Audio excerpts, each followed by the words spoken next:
അന്ധകാര പറമ്പിൽ വെട്ടിക്കിള ചഞ്ചാറു കാച്ചിൽ നട്ടു, വടക്കോട്ടും കിഴക്കോട്ടും തെക്കോട്ടും പടിഞ്ഞാട്ടും കാച്ചിലിൻ വേരിറങ്ങി, കാച്ചിലിൽ കാച്ചിൽ കണ്ടു. കാച്ചിൽ എക്സാമിന്റെ പോകുന്നതിന്റെ മുന്നേ പേരെന്നാന്ന് ചോദിച്ചു. അപ്പൊ ഇതിനൊന്നും മറുപടി ഞാനല്ല പറഞ്ഞിട്ട് കൂട്ടുകാരി പറഞ്ഞു. അങ്ങനെ ചോദിച്ചു മിണ്ടി. പിന്നെ ഞങ്ങള് ഒരു അമ്പലത്തിൽ പോയപ്പോ കണ്ടു. അങ്ങനെ കണ്ട് പിന്നെ 10ാം ക്ലാസ് കഴിഞ്ഞ് +1 ആയി. +1 എത്തിയപ്പം ബ്രേക്കപ്പ് ആയി. ആ ചെറുക്കന് ചെറുപ്പത്തിൽ തന്നെ കല്യാണം.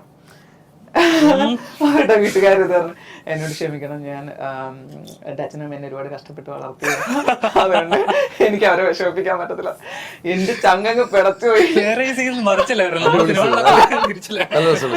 അപ്പൊ ഞാൻ പറഞ്ഞു ഓക്കെ പേടിക്കൊന്നും വേണ്ട, ഞാൻ പുറകെ വരുമൊന്നുമില്ല. ജസ്റ്റ് ഒരു റഫിന് ഒരു ഗെയിം പോലെ മുടിക്കാം.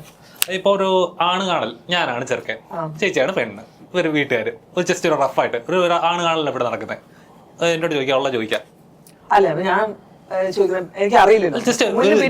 ഇത് സീനല്ല, ഒരു ഗെയിം പോലെ ഒരു ആണ് കാണലല്ല നടക്കുന്നത്. ഞാനാ ചെറുക്കനോട് എന്തുവാണെന്ന് ചോദിച്ചു.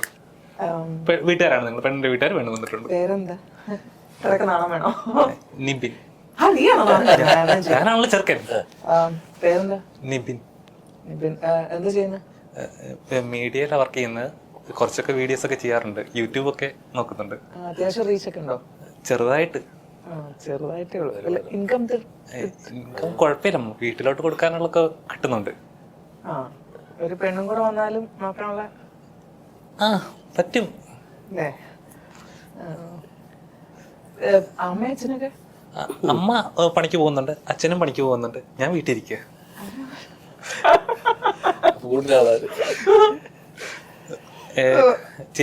താൻ എങ്ങനെയാണ്, യൂട്യൂബ് ഒക്കെ ചെയ്യാറുണ്ടോ? എനിക്ക് അങ്ങനെയുള്ള കഴിവുകളൊന്നും ഇല്ല. വീട്ടുകാർക്ക് എന്തെങ്കിലും എന്നോട് ചോദിക്കാനുണ്ടോ? വീട്ടുകാർക്ക് മോനെ നീ കല്യാണം കഴിച്ചാൽ സ്ഥിരമായിട്ട് പണിക്ക് പോവാ? പണിക്ക് ഞാൻ വിട്ടോളാം. എന്നെ പണിക്ക് സത്യം പറഞ്ഞാൽ എനിക്ക് പണിക്കൊന്നും പോവാതിരിക്കുന്ന എന്നെ നോക്കുന്ന ഒരു ഭാര്യയാണ് നോക്കുന്നത്. പിന്നെ അലക്കും, കഞ്ഞി ഉണ്ടാക്കും, ചപ്പാത്തി വരത്തും, ദോശ ഉണ്ടാക്കും, ഓംപ്ലേറ്റ് ഉണ്ടാക്കും.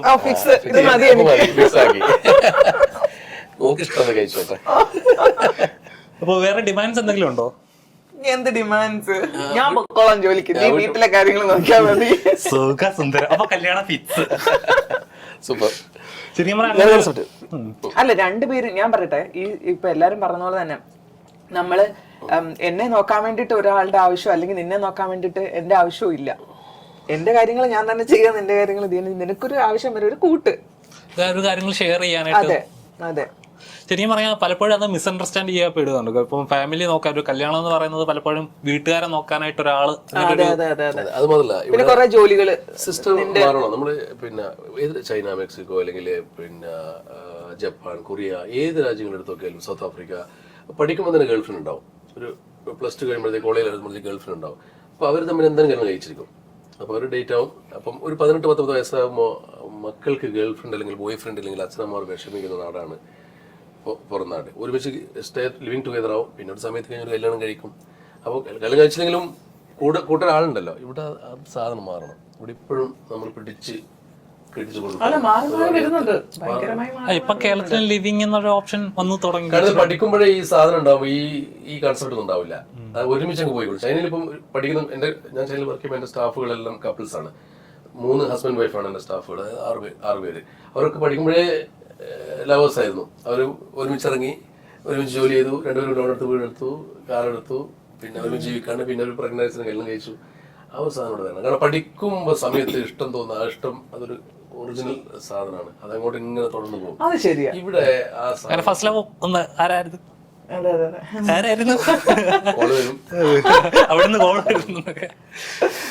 ഞാൻ 9th കഴിഞ്ഞു, ജസ്റ്റ് 10th അപ്പോഴായിരുന്നു എന്റെ ഫസ്റ്റ് ലവ്. എങ്ങനെയാണ് ഫസ്റ്റ് ക്രഷ്? എങ്ങനെയായിരുന്നു സംഭവം? എങ്ങനെയായിരുന്നു ആളെങ്ങനെയായിരുന്നു? അല്ല ഞങ്ങള് ഡെയിലി ഞാൻ സ്കൂളിൽ പോകുന്ന സമയത്ത് പുള്ളിക്കാരൻ കുറെ ആൾക്കാരുടെ കൂട്ടത്തിൽ ഇങ്ങനെ വരുന്നത്. അപ്പം ഡെയിലി ഇങ്ങനെ കണ്ട് ഫസ്റ്റ് ഡേ തന്നെ കണ്ടപ്പോഴേ ഞങ്ങൾ ഈ ചില്ലറ പൈസ മേടിക്കാൻ വേണ്ടി ഒരു കടയിൽ കയറിയപ്പോഴത്തേക്കിന് ഇവരൊരു 10-15 പേരുണ്ടായിരുന്നു. അവർ പെട്ടെന്ന് ഞങ്ങളെ ക്രോസ് ചെയ്ത് പോയി. അപ്പൊ അതിലൊരുത്തൻ തിരിഞ്ഞു നോക്കി. അപ്പൊ ഞാനും നോക്കി. കുറച്ചങ്ങോട്ട് പോയി കഴിഞ്ഞപ്പോൾ വീണ്ടും തിരിഞ്ഞു നോക്കി. ബസ് സ്റ്റോപ്പ് എത്തുന്നവരെ ഈ ചെറുക്കൻ ഇങ്ങനെ തന്നെ. അപ്പൊ ഞാൻ എന്റെ കൂട്ടുകാരിയോട് പറഞ്ഞു, ഒരുത്താൻ വീണടീന്ന് പറഞ്ഞു. പക്ഷെ ഞങ്ങൾ വേണ്ടിയിട്ടൊന്നുമില്ല. പക്ഷെ ദിവസവും ഞങ്ങൾ കാണും, ഈ കൺകളി ആ സീനില്ലേ, ആ സീനായിരുന്നു. ഞാൻ ബസ്സിൽ കയറും, അത് കഴിയുമ്പോ ബസ് സ്റ്റോപ്പിലോട്ട് നോക്കും. അപ്പൊ ആ ചെറുക്കൻ ഇങ്ങനെ തലയാട്ട്, ഈ തലയാട്ട് കാണാൻ വേണ്ടി മാത്രം നമ്മളിങ്ങനെ നോക്കും. ഇത്രേ ഉണ്ടായിരുന്നുള്ളൂ. അങ്ങനെ ഒരു 3 മാസത്തോളം പോയി. പിന്നെ 10th പബ്ലിക് എക്സാമിന്റെ സമയത്താണ് ശരിക്കും എന്നോട് മിണ്ടുന്നത്. അതായത് എക്സാമിന്റെ പോകുന്നതിന്റെ മുന്നേ പേരെന്നാന്ന് ചോദിച്ചു. അപ്പൊ ഇതിനൊന്നും മറുപടി ഞാനല്ല പറഞ്ഞിട്ട് കൂട്ടുകാരി പറഞ്ഞത്. അങ്ങനെ ചോദിച്ചു മിണ്ടി. പിന്നെ ഞങ്ങൾ ഒരു അമ്പലത്തിൽ പോയപ്പോ കണ്ടു. അങ്ങനെ കണ്ട് പിന്നെ 10th ക്ലാസ് കഴിഞ്ഞ് +1 ആയി. +1 എത്തിയപ്പം ബ്രേക്കപ്പ് ആയി. ആ ചെറുക്കന് ചെറുപ്പത്തിൽ തന്നെ കല്യാണം. അവരുടെ വീട്ടുകാർ പറഞ്ഞു എന്നോട് ക്ഷമിക്കണം, ഞാൻ എൻ്റെ അച്ഛനും എന്നെ ഒരുപാട് കഷ്ടപ്പെട്ട് വളർത്തി, അതുകൊണ്ട് എനിക്ക് അവരെ വിഷമിപ്പിക്കാൻ പറ്റത്തില്ല. എന്റെ ചങ്ങങ്ങ് പിടച്ചു പോയി. അപ്പൊ ഞാൻ പറഞ്ഞു ഓക്കെ പേടിക്കൊന്നും വേണ്ട, ഞാൻ പുറകെ വരുമൊന്നുമില്ല, പക്ഷെ എന്തോ എന്റെ മനസ്സ് പറഞ്ഞു കല്യാണം നടക്കത്തില്ല എന്ന് പറഞ്ഞ് ഞാൻ വീട്ടിൽ പോയി.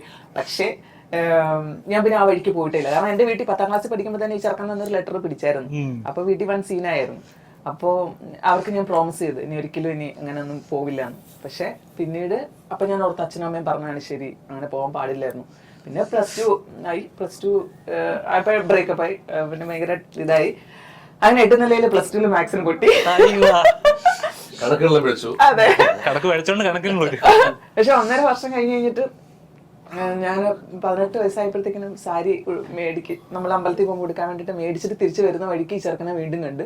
അപ്പൊ ഭയങ്കര ഒരു കിതപ്പ് ടെൻഷൻ ഒക്കെ ആയിരുന്നു. അപ്പൊ ആ ചെറുക്കൻ ഞാൻ ഓർത്തു കല്യാണം കഴിച്ച് കാണും ഒന്ന് മിണ്ടായിരുന്നു വന്നിരുന്നെങ്കിൽ. അപ്പൊ ചെറുക്കൻ ആളോട് വർത്താനം പറഞ്ഞിരിക്കുക, ഞങ്ങൾ ഒരു കോണ്ടാക്റ്റും ഇല്ല. പക്ഷെ കുറച്ചു നേരം കഴിഞ്ഞപ്പോൾ ആ ചെറുക്കൻ തിരിച്ചു വന്നു ബൈക്കിൽ. അത് ഇങ്ങനെ ചോദിച്ചു താൻ എവിടെയാണ്, ഞാൻ എത്ര നാളം തന്നെ ഒന്ന് അന്വേഷിച്ചു. അപ്പൊ എന്റെ ഡീറ്റെയിൽസ് ഒന്നും ഞാൻ കൊടുക്കത്തില്ലേ, ഫോണൊക്കെ വിളിക്കും, പുള്ളിയുടെ നമ്പറൊക്കെ എനിക്കറിയാം. അപ്പൊ എന്നോട് ചോദിച്ചു എന്നെ ഒന്ന് വിളിക്കാവോ, എനിക്ക് കുറച്ച് കാര്യം സംസാരിക്കാനുണ്ടോ. പിന്നെ വിളിയായി, ബഹളമായി.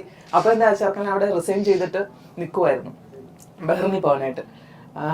കറക്റ്റ് അന്ന് ഞങ്ങൾ കണ്ടില്ലെങ്കിൽ പിന്നെ ഒരിക്കലും കാണത്തില്ലായിരുന്നു. അങ്ങനെ പോയി 3 വർഷം കഴിഞ്ഞ് തിരിച്ചു വന്നു.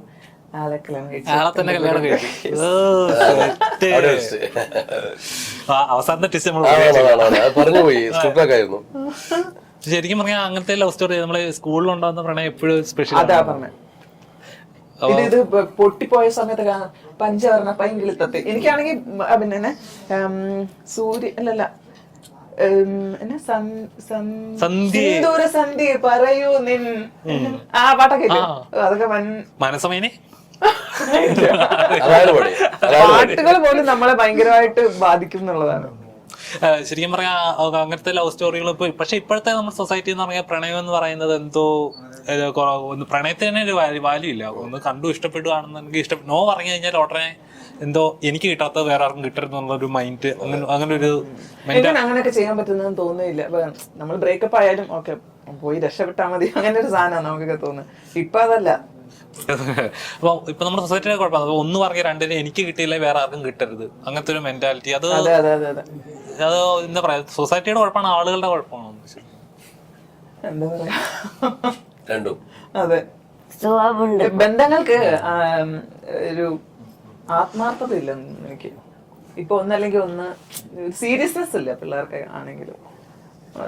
ഇപ്പൊ തന്നെ കുഞ്ഞി പിള്ളേർക്ക് തന്നെ 5, 6ാം ക്ലാസ്സിൽ 7ാം ക്ലാസ്സിലൊക്കെ പഠിക്കുന്ന പിള്ളേർക്ക് 2-3 ഗേൾഫ്രണ്ട്സ്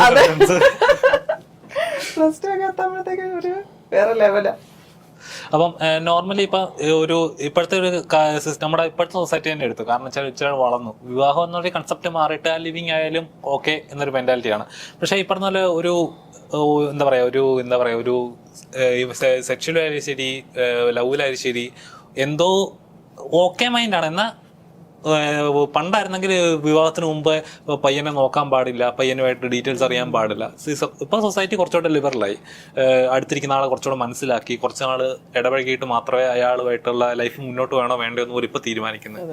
ഇപ്പം പണ്ട് സെക്ഷലി പോലും അനങ്ങാനും വേണ്ടത് ഇപ്പോൾ കുറച്ചുകൂടെ ഇതാണ്. ഈവൻ ദോ സെക്ഷലി ആയാൽ പോലും അത് സേഫ്റ്റി ഒക്കെ ഒരു കോമൺ ഇറ്റ്സ് നോർമൽ എന്നൊരു സിസ്റ്റത്തിലോട്ട് വന്നിട്ടുണ്ട്. ശരിക്കും അതെന്താ അങ്ങനെ ഒരു സൊസൈറ്റി ആണോ വളർന്നത്, അതോ പണ്ടത്തെ ഒരു കൾച്ചർ? പണ്ടത്തെ ഒട്ടും നമുക്ക് അംഗീകരിക്കാനേ പറ്റത്തില്ല. അതില് പെണ്ണുങ്ങൾ അനുഭവിച്ചുകൊണ്ടിരുന്ന ബുദ്ധിമുട്ടുകൾ എത്രമാത്രമായിരുന്നു. അവർക്ക് അവരുടെ അഭിപ്രായങ്ങൾ പറയാനോ ഇഷ്ടങ്ങൾ പറയാനോ ഒന്നും സാധിക്കത്തില്ല. പുരുഷന്മാര് എല്ലാം അവരുടെ ആധിപത്യം, അവരുടെ സുഖത്തിന് വേണ്ടിയിട്ടുള്ള സംഭവങ്ങളാണ് എല്ലാം. അതിലൊരു ഇതാണ് സ്ത്രീ എന്ന് പറയുന്നത്. അത്രേ ഉണ്ടായിരുന്നുള്ളൂ, ഒരു ഒബ്ജക്റ്റ് മാത്രമേ. അതെ അതെ. ഇന്ന് പക്ഷെ അങ്ങനെയല്ല. സ്ത്രീ എന്ന് പറയുന്ന പുരുഷനെ പോലെ തന്നെ സർവ്വ സ്വാതന്ത്ര്യവും എന്താ പറയാ ഏത് ഇതിലും ജീവിക്കാനുള്ള നമ്മളുടെ അവനെ പോലെ തന്നെ അവകാശ സ്വാതന്ത്ര്യമുള്ള ഒരു സഹജീവിയാണ് സ്ത്രീ എന്നുള്ള ഒരു കാഴ്ചപ്പാട് ഇപ്പോൾ ഉള്ള ജനറേഷനുണ്ട്. സ്ത്രീകള് അവരുടെ ഇത് തിരിച്ചറിഞ്ഞു എന്നുള്ളതാണ് കൂടുതൽ. അതുകൊണ്ടാണ് അവർ ഇൻഡിപെൻഡന്റ് ആവുന്നതും കല്യാണം വേണോ വേണ്ടോ എന്നൊക്കെ തീരുമാനിക്കും. ഇൻഡിപെൻഡൻസ് കൂടുമ്പോ ഈ പറഞ്ഞ പോലെ ചാൻസസ് കുറയുമല്ലേ? അങ്ങനെ ഒരു കുഴപ്പം ഫീൽ ചെയ്യുന്നുണ്ടോ? അല്ലെ ശരി. കാരണം വെച്ചാൽ കഴിഞ്ഞ കാണത്തെ സെൻസസ് തന്നെ പറഞ്ഞു ആണുങ്ങൾക്ക് പെൺകുട്ടികളെ കിട്ടാൻ ചാൻസസ് കുറവാണ്. അപ്പോൾ ഞങ്ങളും ഇപ്പോൾ പബ്ലിക് റെസ്പോൺസ് ഒക്കെ എടുത്തായിരുന്നു. അപ്പോൾ അവർ ചോദിക്കുന്നത് വെച്ചാൽ ഞങ്ങൾ എന്തിനു കല്യാണം കഴിക്കണം, ഞങ്ങൾക്ക് വിദ്യാഭ്യാസം ഉണ്ട്, ഞങ്ങൾക്ക് ജോലിയുണ്ട്, ഞങ്ങൾക്ക് സ്വന്തമായിട്ട് നിൽക്കാൻ പറ്റുന്നുണ്ട്. അല്ല പക്ഷെ ഞാൻ പറയാം, അത് ഒരു പരിധി വരെ അതെല്ലാം ഓക്കെയാണ്. പക്ഷെ ഒരു ഏജിൽ എത്തിക്കഴിയുമ്പോഴല്ലോ നമുക്കൊരു പാർട്ട്ണർ വേണം. കാരണം നമുക്ക് ലൈഫിൽ ഇനി മുന്നോട്ടൊന്നും ചെയ്യാനില്ല എന്നുള്ളൊരു സാധനം തോന്നുന്ന ഒരു ഏജ് വരും. അന്നേരം പിന്നെ നമുക്കൊരു പാർട്ട്ണറെ കിട്ടണമെന്നില്ല.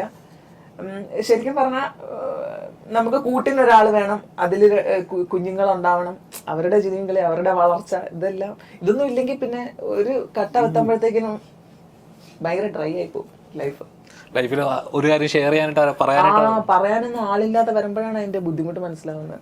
അപ്പം എൻജോയ് ചെയ്യേണ്ട സമയത്ത് ശരിക്കും എൻജോയ് ചെയ്യുക. പിന്നെ പാർട്ട്ണറെ എടുക്കേണ്ട സമയത്ത് തന്നെ പ്രത്യേകിച്ച് ഉണ്ടല്ലോ അവിടെ. ഇപ്പൊ എന്നാന്ന് ചോദിച്ചു കഴിഞ്ഞാൽ പെണ്ണുങ്ങൾ കുറവാണ്. അതുകൊണ്ടാണ് ഒരു പെണ്ണിന് 3 ആണെന്നുള്ള കണക്ക് വെച്ചിട്ട്. എന്റെ ദൈവം. അല്ല പ്രത്യേക അങ്ങനെ ഏജ് വല്ലതും ഉണ്ടോ? കാരണം എന്താ വെച്ചാൽ ഞങ്ങൾ ആണുങ്ങളുടെ കേസിൽ ഇപ്പൊ എന്റെ കേസിൽ പറയാൻ തന്നെ വീട്ടുകാർ പറയുന്നത് ഒരു 22-23 വയസ്സിനുള്ളിൽ പഠിത്തം പൂർത്തിയാക്കുക, 25 വയസ്സിനുള്ളിലെങ്കിലും ലൈഫ് സെറ്റിൽ ആവും, ഒരു ജോലി ഇത്ര രൂപ സാലറി എങ്കിലും അക്കൗണ്ടിൽ ഉണ്ടാവണം, ഒരു 27-28 വയസ്സിനുള്ളിലെങ്കിലും കല്യാണം നടക്കണം. അങ്ങനെയാണെങ്കിൽ ലൈഫ് കറക്റ്റായിട്ട് ശരിക്കും അങ്ങനെ ഒരു ഇതുണ്ടെന്ന് വിശ്വസിക്കുന്നുണ്ടോ? ഇല്ല. ശരിക്കും നിന്റെ മാനസിക വളർച്ചയെ ആസ്പദമാക്കിയാണ് ഇരിക്കുന്നത്. അതിന് ഇപ്പം വീട്ടുകാരുടെ നിർബന്ധം അല്ലെങ്കിൽ നിന്നെ വയസ്സിൽ കെട്ടണം അങ്ങനെ ഒരു ഇതേ ഇല്ല. നിനക്ക് ഓക്കെ ആയോ, നിനക്ക് ഒരു പാർട്ട്ണറിനെയും കൂടെ ഇതാക്കാനുള്ള മാനസിക വളർച്ച എത്തിയെങ്കിൽ അതാണ് നിന്റെ സമയം. പെൺകുട്ടികളുടെ കേസിലാണെങ്കിൽ നേരത്തെ കല്യാണം കഴിപ്പിച്ച് വിടുന്ന പരിപാടി ഉണ്ടല്ലോ, അതായത് ഇപ്പം അങ്ങനെ ഒരു ശരിക്കും പണ്ടെന്ന് പറഞ്ഞ പെൺപിള്ളേർക്ക് വിദ്യാഭ്യാസം കുറവായിരുന്നു അല്ലേ? ഒരു പെണ്ണല്ലേ 10 വരെ പഠിപ്പിച്ചാൽ മതി, 10 വരെ പോയാൽ മതി, അങ്ങനെയൊക്കെ ഉള്ളൊരു സാധനമായിരുന്നു. അപ്പം ജോലിയില്ല, പിന്നെ അവരെപ്പോഴും വീട്ടിലൊരു ബാധ്യതയാണ്, ആരുടെയെങ്കിലും തലയിൽ വെക്കണം എന്നുള്ളതാണ് വീട്ടുകാരുടെയും ഉദ്ദേശം. അപ്പൊ പോയാലും അവിടെ എന്ത് സംഭവിച്ചാലും നീ സഹിച്ച് നിൽക്കണം, അമ്മയും അച്ഛനും ഓർത്ത് അവിടെ നിൽക്കണം, അങ്ങനെയൊക്കെ പറയുന്ന സംഭവമായിരുന്നു. ഇപ്പം പെൺകുട്ടികൾ പഠിക്കാൻ തുടങ്ങി, സ്വന്തം കാലം നിൽക്കാനായി. അപ്പൊ അതിന്റെ ഒന്നും ആവശ്യമില്ല. നമ്മള് എവിടെയാണെങ്കിലും സ്വന്തമായി. അതെ, നമ്മൾ ഒരുപാട് കാട് കയറി അങ്ങ് പോയി. വയസ്സെത്രയിലേക്ക് വരാം. അപ്പൊ വയസ്സെത്രയായി പ്രേക്ഷകരിലേക്ക് എത്തുകയാണ്. അപ്പൊ ഒരുപാട് എക്സ്പെക്ടേഷൻ ഉണ്ട്. അപ്പൊ ഇത് ചെയ്ത കഥാപാത്രം കുറച്ചുകൂടി ഡിഫറെന്റ് ആണെന്ന് പറയുന്നത്. അപ്പൊ ഇതിലെ മറ്റ് പ്രധാന കഥാപാത്രങ്ങളൊക്കെ ആരൊക്കെയാണ്? പ്രശാന്ത് മുരളിയാണല്ലോ നായകൻ, പിന്നെ നമ്മുടെ മെറീന മൈക്കിള് നായിക, പിന്നെ ചിത്ര പ്രധാന വേഷമാണ്, ശ്രീചേട്ടനും ഇതിലൊരു പ്രധാന വേഷം ചെയ്തേക്കുന്നതാണ്. ബ്രിഗേഷ് എന്നാണ് നായകന്റെ പേര്. അപ്പൊ ബ്രിഗേഷിന്റെ അളിയനാണ് ശ്രീചേട്ടൻ, പെങ്ങളാണ് ചിത്ര, പിന്നെ കുഞ്ഞിക്കണമാഷ് അച്ഛൻ, പിന്നെ മഞ്ജു പത്രോസ്, ഉണ്ണിരാജ, കലാഭവൻ സാരിക, മറ്റേ പ്രദീപ് ബാലൻ, ഒത്തിരി വലിയൊരു താരനിര തന്നെ ഉണ്ട്. അരിസ്റ്റോ സുരേഷ്, അമ്മയുടെ പേരെന്നാ? ശരിക്കും പറഞ്ഞാൽ വലിയൊരു കാസ്റ്റ് ഒരു വലിയൊരു യൂട്യൂബർ ആദ്യമായിട്ട് സിനിമയിൽ വരാണ്, ഒരു കമലമ്മ എന്ന് പറഞ്ഞിട്ട് സുമേഷ് ഇത് വന്നിട്ടില്ല. അവര് അടിപൊളി കേട്ടോ, ആ ക്യാരക്ടറൊക്കെ സൂപ്പറാ. പിന്നെ അടുത്ത ഫേമസ് ഒരു ഷോർട്ട് ഫിലിം ഉണ്ടായിരുന്നു, എന്തോ ഒരു എഞ്ചിനീയറിംഗ് വർക്ക്സ്, അനുരാഗ് എഞ്ചിനീയറിംഗ്. അതിലെ നായികയുടെ അമ്മയായിട്ട് അഭിനയിച്ച ഒരു അമ്മ, അവരാണ് ഗീതേച്ചി. ഒരുപാട് വലിയ താരനിരയുള്ള ഒരു ചിത്രമാണ്. അപ്പൊ എന്തായാലും പ്രേക്ഷകർക്ക് എക്സൈറ്റ് ചെയ്യാനുള്ള എല്ലാ എലമെന്റ്സും ഉണ്ടാവും എന്നുള്ളത് ഒരു എന്താ കേൾക്കുമ്പോൾ തന്നെ നമുക്കൊരു എക്സൈറ്റ്മെന്റ് ഉണ്ട്. രവി ചേച്ചി, ഇനിയുള്ള വർക്കുകൾ ഏതൊക്കെയാണ്, പുതിയ വർക്കുകൾ ഏതൊക്കെയാണ് ചെയ്തിട്ട് ഇനിയും വരാൻ പോകുന്നത്? കുണ്ടലപുരാണം ഞാനും ഇന്ദ്രൻസ് ആയിരുന്നു, പിന്നെ കണ്ണൂരല്ല കാസർഗോഡ്, അത് നല്ല. പിന്നെ കനകരാജ്യം എന്ന് പറഞ്ഞ സിനിമ, അത് പക്ഷെ ആ ക്യാരക്ടർ എനിക്ക് ഇഷ്ടമാണ് കേട്ടോ. മുരളി ഗോപിച്ചേട്ടന്റെ അമ്മായിയമ്മയാണ്. പാവം മുരളി ഗോപിച്ചേട്ടന് ഭയങ്കര ടെൻഷനായിരുന്നു. എന്നോട് പക്ഷേ ഇതിന് ഇച്ചിരി കൂടി നിറയിടാവല്ലോ, ഓപ്പോസിറ്റ് ഞാനാ നിൽക്കുന്നത്, അതുകൊണ്ട് ഞാൻ പറഞ്ഞു ചേട്ടൻ പേടിക്കട്ടെ, ഇനി ഏത് ഗെറ്റപ്പിൽ ഞാൻ വന്നാലും ആൾക്കാർക്ക് വിശ്വാസമാകും ഞാൻ അമ്മയാന്നുള്ളത്. പിന്നെ വികാരം, ചേര, രണ്ടാം യാമം, വേട്ടയ്യ. തമിഴിലൊരു ചിത്രം വരുന്നുണ്ട് വേട്ടയ്യ. ഒരു ചെറിയ വേഷം, ചെറുത്, അങ്ങനെ പ്രത്യേകിച്ച്. പിന്നെ ഫസ്റ്റ് എൻട്രി തന്നെ രജനി സാറിന്റെ കൂടെ ഇതൊക്കെ പറഞ്ഞു കഴിഞ്ഞാൽ വേറെ എന്നാ വേണം. എങ്ങനെ ഉണ്ടായിരുന്നു എക്സ്പീരിയൻസ്? ഇതിന്റെ തമിഴ് നമ്മള് യോഗി മോഹനെ വെച്ചിട്ട് ഈ വർഷം എൻഡിൽ ചെയ്യാൻ പോവുകയാണ്. അതില് അമ്മയായിട്ട്, യോഗിയുടെ അമ്മയായിട്ട് രമ്യാണ് ചെയ്തിരിക്കുന്നത്. അതിലെങ്കിലും എന്നെ ഒന്ന് മാറ്റി പിടിക്കാൻ. പിന്നെ ശരിക്കും ഞാൻ ഇപ്പോഴും അറിയാണ്, ഇത് കളിയാക്കുവാണോന്ന് എനിക്ക് അറിയത്തില്ല. നമ്മള് പിന്നെ വരുമല്ലോ, പിന്നെ വരുമല്ലോ. അപ്പൊ നമുക്ക് ഇനി ഇന്റർവ്യൂ എടുക്കാം. അതില് എങ്ങനെയുണ്ട് എക്സ്പീരിയൻസ് പ്രാക്ടീസ് ആവാൻ വേണ്ടി പറഞ്ഞാ പോയി വേട്ടയ്ക്ക്. എങ്ങനെയുണ്ട് എക്സ്പീരിയൻസ് എങ്ങനെയുണ്ട് സാറിന്റെ കൂടെ? ഈ മലയാളത്തിലെ സെയിം സാധനം എനിക്ക് ഒരു പാവം നല്ലൊരു മനുഷ്യ, അത്ര വലിയ സൂപ്പർ സ്റ്റാർ അങ്ങനെയൊന്നും എനിക്ക് തോന്നിയില്ല. പിന്നെ അവിടുത്തെ എല്ലാവരും ഭയങ്കര നമ്മളോട് പ്രത്യേക ഒരു റെസ്പെക്റ്റും കാര്യങ്ങളും ഒക്കെ തരുന്ന നല്ല അനുഭവമായിരുന്നു. പിന്നെ നമ്മുടെ പിള്ളേരല്ലേ അതിനകത്തില്, ഫഹദ്, മഞ്ജു ചേച്ചി, പിന്നെ നമ്മുടെ തരികിട സാബുച്ചേട്ടൻ, അവരൊക്കെ ഉണ്ട് അതിനകത്ത്. അതെ, ഞാനിപ്പോ ഓർക്കും തമിഴ് സിനിമ, പക്ഷെ തമിഴായിട്ട് രജനീകാന്ത് സാർ മാത്രമേ ഉള്ളൂ തോന്നുന്നു. അതിന് എന്റെ മോളായിട്ട് അഭിനയിക്കുന്നു വെച്ച്. അത് അതിന്റെ പേരെന്നാ, ശരണ്യ, 5-8 പടം ചെയ്തിട്ടുണ്ട്. ഇപ്പം നോർമലി മലയാളത്തിൽ ചെയ്ത് ഒരു പാറ്റേൺ ക്രിയേറ്റ് ചെയ്തിട്ടുണ്ട്, അമ്മായി കഥാപാത്രങ്ങളെ. അത് കണ്ടിട്ടാണോ ഇനി? അതെ, അത് കണ്ടിട്ടാ വിളിച്ചത്. ആ ഒരു ഇത് കണ്ടിട്ടുണ്ട്. പക്ഷെ അത് പെർഫോമൻസ് എല്ലാം കഴിഞ്ഞ് കഴിഞ്ഞിട്ട് ഒരു ചെറിയ വേഷം കേട്ടോ, 3-4 സീൻ കണ്ടേ ഉള്ളൂ. പക്ഷെ അത് കഴിഞ്ഞപ്പം എന്നോട് ஞானவேல் சார் நீங்க ரொம்ப நல்ல ஆர்டிஸ்ட்டுங்க, பெரிய ஆர்டிஸ்ட், ரொம்ப சார் பெரிய பெரிய வார்த்தைகள் எல்லாம் பேசாதீங்க. തമിഴൊക്കെ എങ്ങനെയായിരുന്നു പഠിക്കാനായിട്ട് എളുപ്പമായിരുന്നു? ഞാൻ നേഴ്സാണ്, നഴ്സിംഗ് പഠിച്ചത് കോയമ്പത്തൂരാ. അപ്പൊ എനിക്ക് തമിഴിനെ അറിയാം, പിന്നെ വായിക്കാൻ അറിയാം, എഴുതാൻ അറിയില്ല, വായിക്കാൻ അറിയാം, മതിയല്ലോ, സംസാരിക്കാനും അറിയാലോ. തമിഴ് എനിക്ക് ഭയങ്കര സ്വപ്നമായിരുന്നു തമിഴ്. അപ്പൊ ഫസ്റ്റ് കാണാൻ തന്നെ രജനീകാന്ത് സാറിന്റെ കൂടെ വരുന്നു. ഇനിയും സൂര്യ വിജയ് ഒക്കെ വരാൻ. ഇപ്പം ഓരോ സിനിമകൾ ചെയ്യുമ്പോഴും നമുക്കൊരു ഡ്രീം ഉണ്ടാവില്ല, ഇന്ന പോലെ ഒരു കഥാപാത്രം കിട്ടിയിരുന്നെങ്കിൽ. അങ്ങനെ ഏതെങ്കിലും ഡ്രീം ചെയ്ത ഒരു കഥാപാത്രം ഉണ്ടോ? ഞാൻ ചെയ്തിട്ടില്ല, ഡ്രീം ഉണ്ട്. എന്താണത്? അല്ല, ഞാൻ പറഞ്ഞ എല്ലായിടത്തും പറയുന്ന തന്നെ, കോമഡി, കുശുമ്പ്, സൈക്കോ, പോലീസ് ഓഫീസർ, പവറുള്ള പോലീസ്, സൈക്കോ, പക്ക സൈക്കോ, അങ്ങനത്തെ എനിക്ക് ഭയങ്കര പ്രതീക്ഷിക്കുന്ന സാധനങ്ങളാണ്. സൈക്കോ ആയിട്ടൊക്കെ ഞങ്ങൾക്ക് ഇനി കാണാനായിട്ട് യോഗം ഉണ്ടാവില്ല അല്ലേ? വെട്ടി കണ്ടിച്ചിട്ടുണ്ട്. ഇപ്പം നമ്മൾ ചെയ്യുന്ന പടങ്ങൾ, ഇപ്പൊ ഓരോ കഥാപാത്രങ്ങൾ ചെയ്യുമ്പോഴും നമുക്കുണ്ടാവുമല്ലോ റെഫറൻസ് എടുക്കാം. ചിലപ്പോൾ ഏതെങ്കിലും സാമ്യം ഉണ്ടോ, അല്ലെങ്കിൽ ഇന്ന കഥാപാത്രമായിട്ട് ഇങ്ങനെ റെഫറൻസ് എടുക്കാറുണ്ടോ? ഇപ്പൊ നമ്മളോട് പറയുമല്ലോ, ഇത് ഭയങ്കര അലമ്പ് തള്ളയാണെന്ന് പറയുമ്പം ഒരു അലമ്പത്തരം, പിന്നെ വെട്ടൊന്ന് തുണ്ടൊന്ന് രണ്ടെന്നുള്ള ഒരു സാധനമാകുമ്പം അങ്ങനെ നമ്മുടെ ചുറ്റിനും ഉണ്ടല്ലോ അങ്ങനെ പല ടൈപ്പ് ഓഫ് അമ്മമാര്, അവരെയൊക്കെ ഒന്ന് നോക്കി വെച്ചേക്കും. ആരൊക്കെയാണ് എന്റെ പരിചയത്തുണ്ടോ? അപ്പം ഈ സിനിമയിൽ നമ്മുടെ വടകര സ്ലാങ് ആണോ? അതെ, വടകര സ്ലാങ്. ഒരു ഡയലോഗ് ഞങ്ങൾക്ക് വേണ്ടി ചുമ്മാ ഞാൻ എന്തെങ്കിലും ചോദിക്കാം. അതിന് അങ്ങനെ എന്നോട് ചോദിക്കുകയും ചെയ്തത്. ഞാൻ ഇതിലൊരു എന്റെ ഒരു കണ്ടിന്യൂസ് ആയിട്ട് ഞാൻ പറയുന്ന ഒരു ഡയലോഗ് പറയാം. ഇത് പറയാം, ഈ നാടിന് ഒരു തനതായ രീതിയുണ്ട്, തനതായ ശൈലിയുണ്ട്, എല്ലാം. പിന്നെ അല്ലേ പിണറായി സാറിനൊക്കെ അതെ, അങ്ങനെ എന്നോട് പറഞ്ഞു തന്നത്. ഇങ്ങനെയൊന്നും അല്ല എന്റെ ഭാവം, അത് പറയുമ്പോ വേറെന്തോ ആണല്ലേ, ആ സമയത്ത് ക്യാരക്ടർ ഉൾക്കൊണ്ടുകൊണ്ടൊക്കെ പറയുന്നതാണ്. ശരിക്കും സിനിമ തന്നെയാണോ ചേച്ചിയുടെ ഡ്രീം? സിനിമ എന്റെ ഡ്രീമേ അല്ല, എന്റെ മനസ്സിലേ ഇല്ലാത്തൊരു സാധനമായിരുന്നു. ഞാൻ നേഴ്സാണെന്ന് പറഞ്ഞില്ല. അല്ല, ചിലരെ ആക്സിഡന്റലി സിനിമയ്ക്ക് വരുന്നുണ്ട്. അങ്ങനെയാണ് പറഞ്ഞു തീരാൻ സംഭവിച്ചില്ല. ഞാൻ ഓഡിഷൻ വഴി വന്നതാണ്. ഓഡിഷൻ വരാൻ കാരണം ഇപ്പൊ ഒത്തിരി പറഞ്ഞിട്ടുണ്ട്, ഒരു പാട്ട് പാടി വൈറലായ സാധനം, അത് തെറ്റിദ്ധരിക്കപ്പെട്ടത് കൊണ്ട് അങ്ങനെ പാട്ട് ഞങ്ങൾക്ക് വേണ്ടി ഒന്ന് ഓർമ്മപ്പെടുത്താൻ ഇന്നത്തെ ദിവസം തന്നെ ആ പാട്ട് ഒറ്റ തവണ ഞങ്ങൾക്ക് വേണ്ടി അല്ല, പലർക്കും അറിയില്ല ആ പാട്ട് പാടിയത് ഞാനാന്നുള്ളത്. അന്ന് തന്നെ തെറി വിളിച്ചവരാ. 3.3 മില്യൺ വ്യൂവേഴ്സ് ആയിരുന്നു 20 പേജിൽ ഞങ്ങൾ അത് ഡിലീറ്റ് ചെയ്യിപ്പിക്കുമ്പോ 2017 ഇറങ്ങിയ ഒരു കുറച്ച് നാളുകൾക്കുള്ളിൽ. പിന്നെ ഇപ്പോഴെങ്ങാണ്ട് ഒരു ബീച്ചിലെങ്ങാണ്ട് കിടപ്പുണ്ട്. അപ്പൊ ഞാനിപ്പോ മെന്റലി ഓക്കെ ആയപ്പോ ഞാൻ വിചാരിച്ചു അന്ന് അതവിടെ കിടക്കട്ടെ എന്ന് വിചാരിച്ചു. അതുകൊണ്ട് അത് മാത്രം ഞാൻ കളയിച്ചില്ല. ആ പാട്ട് ഞാൻ യൂട്യൂബിൽ പാടിയിട്ടില്ല. യൂട്യൂബിലാണ് ആരോ അപ്ലോഡ് ചെയ്തേക്കുന്നത്.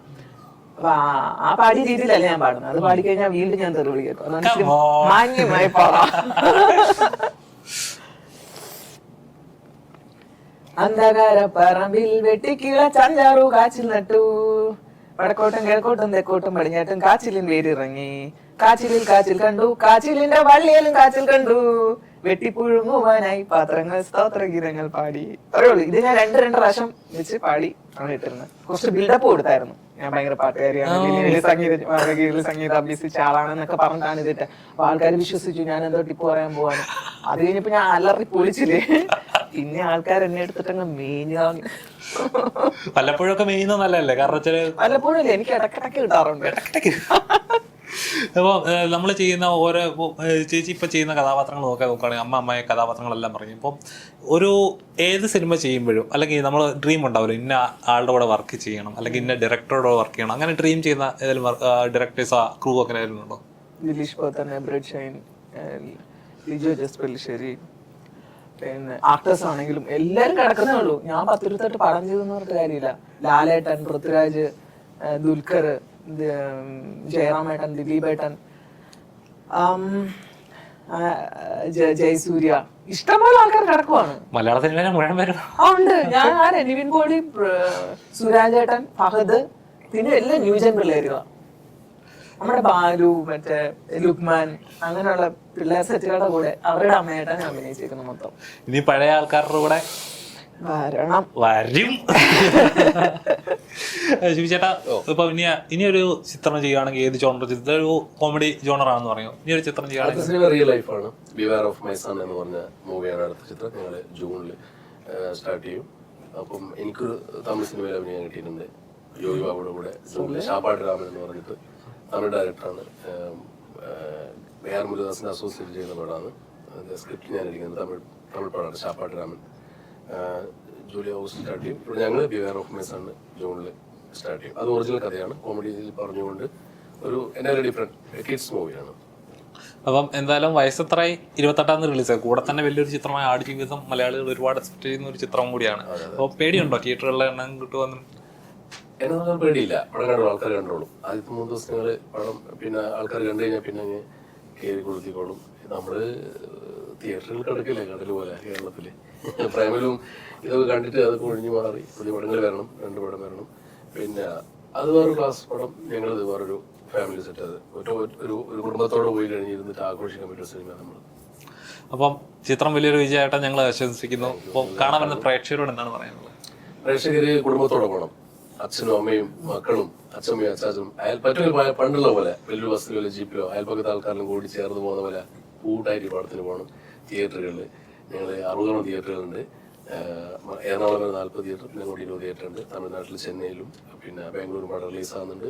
വലിയ പടമാട് ചെയ്ത് അപ്പുറത്തുണ്ട്. എന്നാലും സദ്യ ഏതായാലും ഒരു പായസം വേണം. അപ്പുറത്ത് സദ്യ ആണെങ്കിൽ ഇപ്പുറത്ത് നല്ല 2 നെല്ല നെയ് പായസവും പാൽപ്പായസവും ഞങ്ങൾ ഇപ്പുറത്ത് സ്ക്രീനിൽ ഒരുക്കി വെച്ചിട്ടുണ്ട്. എല്ലാവരും എന്തായാലും കാണണം. പിന്നെ കണ്ടവർ അഭിപ്രായങ്ങൾ പറയണം. എന്ത് പിന്നെ കമന്റ്സ്, നെഗറ്റീവ് പോസിറ്റീവ് എല്ലാ കമന്റ്സുകളും അറിയിക്കണം. അടുത്ത പടങ്ങളിൽ ഞങ്ങൾ ഇനിയും മറിച്ചുകൊണ്ട് നല്ലൊരു സിനിമയായിട്ട് പിന്നെയും വരുന്നതായിരിക്കും. ചേച്ചി, എന്താണ് പ്രേക്ഷകരോട് പറയാനുള്ളത്? ഇതൊക്കെ തന്നെ പറയാനുള്ളത്. ഇതൊക്കെ തന്നെ പറയാനുള്ളത്. എനിക്ക് വേറെ പറയാനുള്ളത് എല്ലാവരും കാണണം. ആദ്യം നീയൊക്കെ പോയി സിനിമ കാണണം. അത് നീ പോയി കാണുന്നു. പ്രമോഷൻ ചെയ്താൽ മാത്രം വരാം. കാണണം. കണ്ടിട്ട് നിങ്ങളും ഒരു റിവ്യൂ ഒക്കെ ഇട്ടാലല്ലേ? അതെ. ഇത് കണ്ടിട്ട് പെണ്ണ് കിട്ടുമെന്നുള്ളതാണ്. ഇതിനിപ്പോ ടെൻഷനായി. നിനക്കിനി പെണ്ണ് കിട്ടുകൂടാ? അങ്ങനൊന്നുമില്ല. യോഗം ഉണ്ടെ കിട്ടും. വരുമായിരിക്കും അല്ലേ? എനിക്കൊരു ചെറിയ പ്രതീക്ഷ വരുന്നുണ്ട്. എല്ലാരും കാണുക. അപ്പം എന്തായാലും നിങ്ങളുടെ സിനിമ എന്ന് പറഞ്ഞൊരു വലിയൊരു സ്വപ്നമാണ്, ഒരുപാട് പേരുടെ അധ്വാനമാണ്. അപ്പം നിങ്ങളുടെ അധ്വാനത്തിന് തീർച്ചയായും റിസൾട്ട് ഉണ്ടാവട്ടെ. സിനിമ തിയേറ്ററിൽ നിറഞ്ഞോട്ടെ. ആളുകളെല്ലാം 100 ദിവസം തിയേറ്റർ നിറയട്ടെ എന്ന് ഞാൻ ആഗ്രഹിക്കുന്നു. ഇതിന്റെ വിജയാഘോഷത്തിൽ ഞങ്ങൾക്ക് പങ്കെടുക്കാൻ സാധിക്കട്ടെ.